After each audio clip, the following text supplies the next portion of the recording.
Two brand new Assassin's Creed games were properly revealed during the Ubisoft Forward event. One let us play as multiple familiar characters, while the other one lets us make our own assassin. I think both titles are doing some very interesting things. One also reveals more about the lore, and the other one is free to play. So of course, if you are curious, we will tell you everything you need to know. A like on the video would be awesome. Subscribe to be up to date on everything Assassin's Creed if you haven't already, and let's go. But first, the sponsor of this video, Bespoke Post, a monthly membership club delivering a box of awesome top shelf goods from under the radar brands. It's free to join and you can skip a month or cancel at any time. 90% of the products come from small brands, many of which are based in the US, and every month as a member you can select one of these boxes that will then be shipped to your door. Like this month you can get the really stylized Weekender bag made of quality material and perfect for a short trip. I'm personally going this month for the portable chill cooler though, like it's getting hot here, so having cool drinks when going to the park is going to be great, and it also has a built-in bottle opener sheath. But there are way more to choose from, and every box of awesome has around the $70 worth of goods inside, but costs you only a fraction of the value. So totally become a member via the special link in the video description, fill out the very short quiz, and you will get a box of awesome assigned to you, and before it's shipped,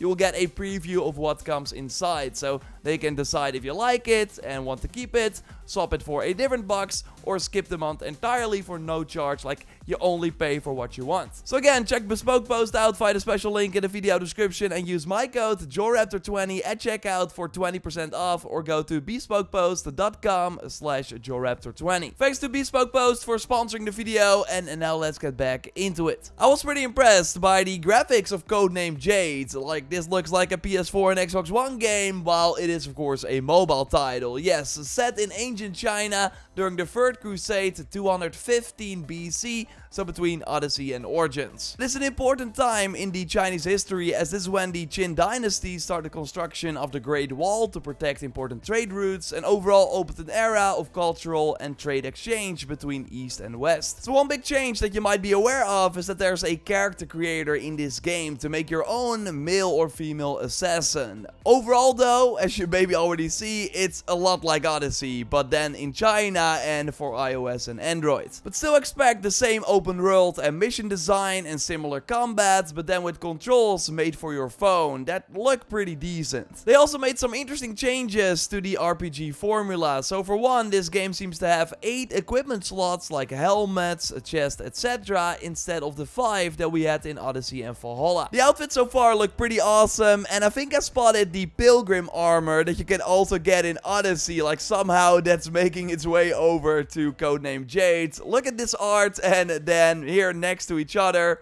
that's the same outfit, right? And in terms of weapons, we should expect unique Chinese spears, double swords, and bows, although the footage also showed axes, like I'm expecting a similar arsenal compared to Odyssey. But it does work different this time, so for one, abilities are now linked to your weapons, so you will likely have different abilities when you change weapons. There's also an ultimate ability as well, and also you can see that there are 2 loadouts that you can easily switch between, and these loadouts are linked to these weapons too. But what is cool is that every loadout can have different gear. So if you have a melee weapon and a bow, then with one touch you can switch and then immediately change your outfit as well to have a more ranged build, for example, which really sounds great. I think I spotted transmog as a feature in the menus as well, and this is all based on the closed alpha for iOS, by the way, that happened earlier in the year, but now they want to do a closed beta this summer, and if you want to participate, you can enter on their website. I will leave a link to that in the video description. I hope I can check it out too and tell you about it. Like, I think that even if you're not into mobile games but love Odyssey, that this will be worth the shot, because it will also be free to play. But there was also another Assassin's Creed game revealed, a VR title that reveals some interesting things about Kassandra, and overall could be really cool. You got all the info right, Joyce, so take it away. Yes, thanks Jor. So we finally got brand new info about Assassin's Creed Nexus at Ubisoft Forward. It showed this awesome CGI trailer featuring 3 playable assassins: Ezio Auditore from AC2, Brotherhood and Revelations, Kassandra from AC Odyssey, and Connor from AC3. We also got some gameplay screenshots which look really cool, info from the show, and a special presentation featuring David Wojcicka, the creative director on the project. There are also still some question marks and potential worries, so let's get into it. AC Nexus will be a full single player campaign and not just just a small VR experience, but a proper AC game. You will not only play as the 3 assassins shown in the trailer, but also in a modern day scenario setting. That's right, we're going back to Abstergo. They've namely found a way to manipulate people's beliefs and try to use their memories to sway their behavior. The only problem is that they're missing the technology to make this plan a reality, and to figure out where to find these pieces, someone has to jump into the Animus and follow Ezio, Kassandra, and Connor to when they came across these fragments in their lifetimes. And that's where we, as the player, come in. We are namely undercover at Abstergo to try and sabotage the operation and stop them from ever recovering these fragments. So AC Nexus is not a big open world game like Assassin's Creed Odyssey or Valhalla, but instead uses open map environments, which are fully explorable, like Venice with Ezio and Boston with Connor. And from what Ubisoft shared, it looks like we can really play and feel like an actual assassin by sprinting, climbing, parkouring, running around on rooftops, and performing a leap of faith. You're also able to use social stealth like sneaking through and hiding in crowds, and next to stealth you can of course also fight your way out of situations using weapons like swords to attack, block, parry, and counterattack, but also tools like throwing knives and smoke bombs. More about those in a moment. We will jump into brand new stories. Ezio's missions start around 1509, which is 2 years after the events in Assassin's Creed Brotherhood. He will reunite with his family and old friends such as Leonardo da Vinci, which actually really excites me, and Ubisoft describes his adventure as one full of conflict, stolen treasures, and revenge. His character model looks a bit updated in the trailer. Of course, it's pre-rendered footage, but I wonder what he will look like in actual gameplay, since it's been a while since we've last seen him. Of course, it could also be, since the game is first person, that we won't find out at all, but we will see. Moving on to Kassandra, her story takes place 20 years after Odyssey's ending. She gets caught up in a new battle between Athens and Sparta during a real historical period called the Reign of the 30 Tyrants, where 30 men brutally ruled Athens. It's up to her to help out during this war and bring it to a close. And finally, we've got Connor's story, which is surprisingly not really a sequel nor a prequel, but rather intertwined with the events of AC3. Happening in 1776 and 1777, Connor is contacted by Achilles to rescue an imprisoned Son of Liberty in Boston. The game page of AC Nexus notes that in this brand new adventure, Connor gets caught up in a world of espionage, intrigue, and betrayal. All stories are historically separate, of course, but it's the modern day story that ties them together, so it should be a fun and nostalgic ride playing as these 3 again after so many years. Okay, for Kassandra it wasn't that long ago, but I'm really looking forward to experiencing these new stories in a VR setting. So as you expect, each character has their own variety of weapons and tools to choose from. They are all able to use throwing knives to quickly take care of enemies and smoke bombs to distract and escape, and these tools reside on your chest and waist belt. But also, of course, you can make use of the hidden blade to perform normal but also air assassinations. And yes, you've heard that correctly, all 3 characters are able to use the hidden blade, including Kassandra, which will be the very first time we get to experience this ourselves. We saw in the Odyssey Valhalla crossover story when she visited Egypt that she got hold of the hidden blade somehow, but that is 400 years after Odyssey, and this again takes place